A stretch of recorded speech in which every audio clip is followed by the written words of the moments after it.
Alors, on sait que la santé est un équilibre qui repose entre les sphères biologiques, psychologiques et sociales.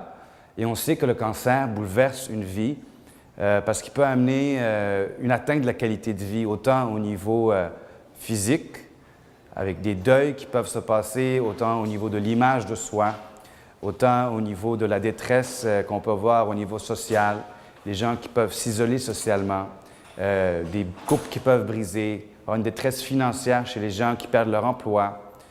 Et donc, ça peut en plus atteindre la famille et l'entourage du patient.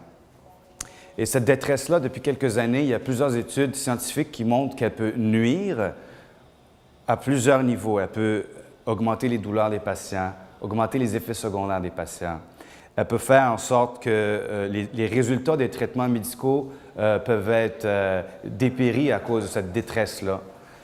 Ce qu'on remarque aussi, c'est que beaucoup de nos patients, à peu près 80% des patients utilisent des traitements pour soigner leur détresse, mais ces traitements-là sont non conventionnels, c'est à l'extérieur de l'hôpital.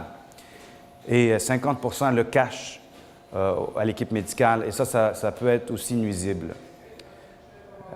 Il y a encore des patients qui, dans cette détresse-là, peuvent délaisser leurs traitements médicaux et tomber dans les mains de charlatans.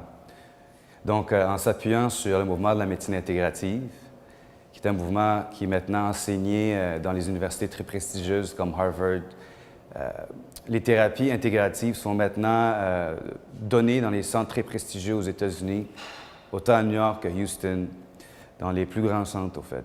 Croire est né dans l'intention d'améliorer la qualité de vie des patients atteints de cancer, de les soutenir, de leur donner un coup de main et pour les orienter vers des thérapies complémentaires qui sont sécuritaires.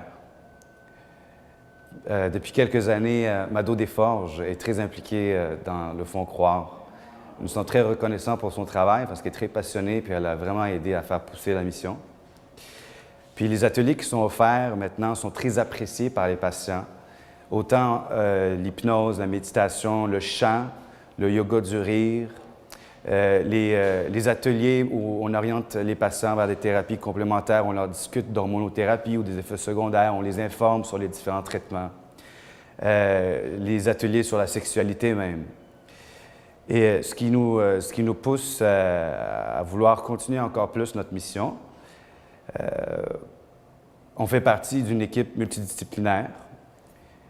Et ce qui nous aide aussi, au fait, à faire pousser notre mission, c'est, vu qu'on est un organisme à but non lucratif, c'est l'implication des gens, au fait, qui veulent donner de leur temps bénévolement pour des gens qui croient en croire, dans le fond.